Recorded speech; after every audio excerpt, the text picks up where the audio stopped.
बिस्मिल्लाहिर्रहमानिर्रहीम। अस्सलामुअलैकुम वरहमतुल्लाहि वबरकातुहू। अल्लाह ताला ने साल के 12 महीने पैदा किए हुए हैं और अपने फजलो करम से पूरे साल के बाज़ अय्याम को खुसूसी फजीलत अता फरमाई है।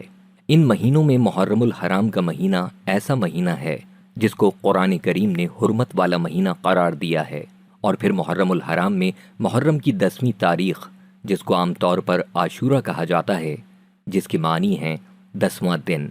ये दिन अल्लाह ताला की रहमत व बरकत का खुसूसी तौर पर हामिल है। उमूमन ये तसव्वुर किया जाता है कि मुहर्रम का तक़द्दुस व एहतराम और इसकी वजह हुर्मत सिर्फ सैयदना हुसैन रज़ी अल्लाह ताला अन्हु की शहादत है। हालांकि ये बात हक़ाइक़ से बिल्कुल मनाफी और दुरुस्त नहीं है। असल में मुहर्रमुल हराम की फजीलत व तक़द्दुस शहादत हुसैन रज़ी अल्लाह ताला अन्हु और वक़ूए करबला के बाइस नहीं। दीन इस्लाम में इस महीने की फजीलत इससे पहले भी थी, बल्कि इस्लाम से कबल के अदियान में भी इसकी फजीलत व एहतराम मुसल्लम चली आ रही थी। एक तो ये कि मुहर्रम का शुमार उन 4 अशहरुल हरम में से होता है जिनका जिक्र कुरान करीम ने यूं किया है, बेशक अल्लाह के यहाँ अल्लाह के इल्म में महीनों की तादाद उस दिन से 12 है जब से अल्लाह ने ज़मीन व आसमान पैदा किए, और इनमें से 4 इज्जत वाले हैं। इन 4 महीनों से मुराद अहादीस व मुफस्सिरीन के अक़वाल की रूह से ज़िक़त, ज़ुल्हज, मुहर्रम और रजब हैं। दूसरी वजह यह है कि इन महीनों की इज्जत व हुर्मत पहले ही से दीन इब्राहीमी में भी चली आ रही थी। हत्ता कि मक्के वाले भी इन महीनों को कद्र की निगाह से देखते थे। खुसूसन मुहर्रम को बहुत मोहतरम महीना समझते थे, और सही बुखारी में है कि ज़माना जाहिलियत में कुरैश भी आशूरा का रोज़ा रखते थे। जब इस्लाम आया तो उसमें भी यही इज्जत व हुर्मत बरकरार रही। मुहर्रमुल हराम की हुर्मत की तीसरी वजह यह है कि इस महीने का तक़द्दुस व अहमियत मूसा अलैहिस्सलाम के दीन में यूं बढ़ गया कि जब मूसा अलैहिस्सलाम व बनी इसराइल को फ़िरौनुल ऐन से इसी माह मुहर्रम की तारीख को निजात मिलने की खुशी में अल्लाह का शुक्र अदा करने के तौर पर 10 मुहर्रम को रोज़ा रखने का हुक्म हुआ, जिसे सैयदना मूसा अलैहिस्सलाम ने महाकौम बजा लाया। तो इस तरह ये तरीक़ा इज़्ज़त व एहतराम बनी इसराइल में चला आता रहा। चौथी अहम बात यह है कि इस महीने को हदीस में नबी करीम सल्लल्लाहु अलैहि वसल्लम ने शहरुल्लाह यानी अल्लाह का महीना करार दिया है, तो ये ख़ास महीना है। पांचवी वजह यह है कि अहादीस में इस माह की फजीलत वारिद होती है। हज़रत अली रज़ी अल्लाह ताला अन्हु से किसी शख्स ने सवाल किया कि माह रमज़ानुल मुबारक के बाद मैं कौन से महीने में रोज़े रखूं?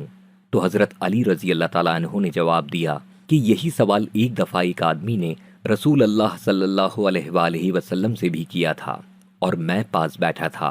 तो आप सल्लल्लाहु अलैहि वसल्लम ने जवाब दिया था कि माह रमज़ान के बाद तुमने अगर रोज़ा रखना है तो माह मुहर्रम में रखो, क्योंकि वो अल्लाह ताला का महीना है। इसमें एक ऐसा दिन है जिसमें अल्लाह ताला ने एक कौम की तौबा कबूल फरमाई, और आइंदा भी एक कौम की तौबा इसी दिन कबूल फरमाएगा। बहावाला तिरमिज़ी। इसी तरह मुहर्रमुल हराम की 10वीं तारीख यानी यौम आशूरा बड़ा ही मोहतमिम बिलशान और अज़मत का हामिल दिन है। रमज़ानुल मुबारक के रोज़ों की फजीलत से पहले 10 मुहर्रम आशूरा का रोज़ा रखना मुसलमानों पर फ़र्ज़ था। ताहम बाद में जब रमज़ान के रोज़े फ़र्ज़ हो गए तो उस वक्त आशूरा के रोज़े की फ़र्जियत मनसूख हो गई।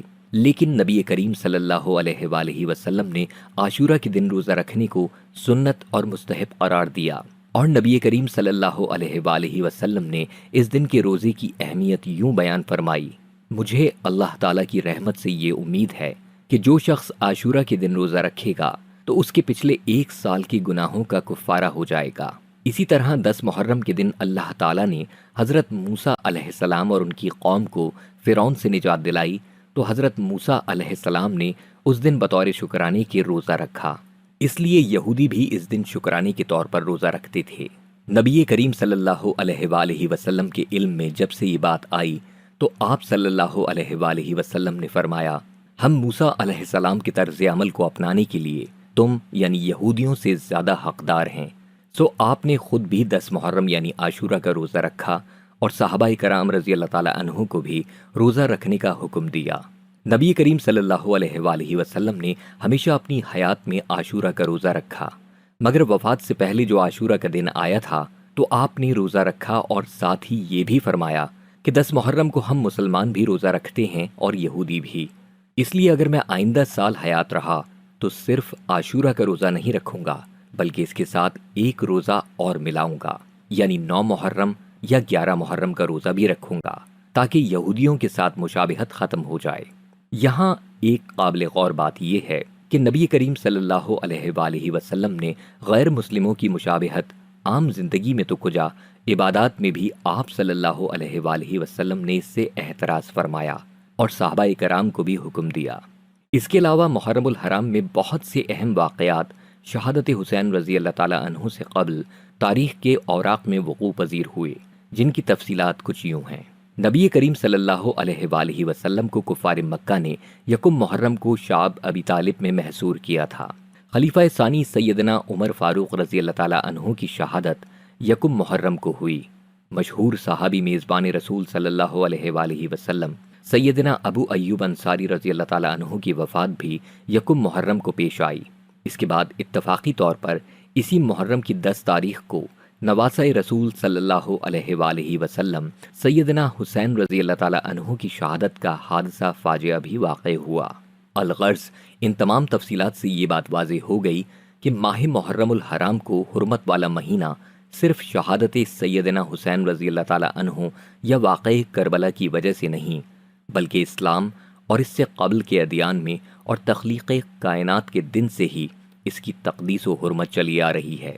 افسوس کہ ہمارے مسلمان سنی بھی اپنے دین کے حوالے سے کافی لا علم ہیں، اور رافضی سبائیوں نے لوگوں کے اذہان میں غیر محسوس طریقے سے یہ جھوٹ سما دیا ہے کہ محرم کی عظمت و حرمت محض شہادت حسین رضی اللہ تعالیٰ عنہ کی وجہ سے ہے، اور دوسرا یہ غلط خیال بھی لوگوں کے ذہنوں میں بٹھایا گیا ہے کہ دنیا میں شہادت حسین رضی اللہ تعالیٰ عنہ جیسا مظلومیت کا اور کوئی سانحہ نہیں ہے۔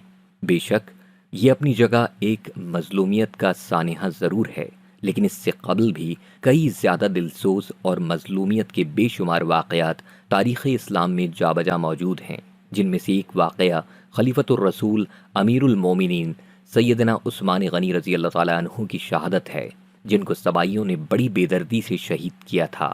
اسی طرح نبی کریم صلی اللہ علیہ وآلہ وسلم کے اقدام مبارک طائف میں لہو لہان ہونا، اور اسی طرح غزوہ احد میں دندان مبارک کا شہید ہونا، چہرہ انور کا زخمی ہونا اور اس سے نہ رکنے والا خون جاری ہونا، انگلی سے خون بہنا، اور تاریخ اسلام میں بہت سے انبیاء کرام کے ظلم اور بے دردی کے ساتھ شہید ہونے کے واقعات جا بجا موجود ہیں، مگر آپ نے کسی کے منہ اور قلم سے ایسے واقعات کا تذکرہ نہ سنا اور نہ اتنا اجاگر کرتے دیکھا ہوگا۔ آج کسی کو بھی یہ گوارا نہیں کہ صحیح تاریخ کو اٹھا کر دیکھے اور مطالعہ کر کے اس تاریخ کا پردہ چاک کر ڈالے۔ اللہ تعالی ہمیں دین اسلام کی صحیح سمجھ بوجھ عطا فرمائے، آمین۔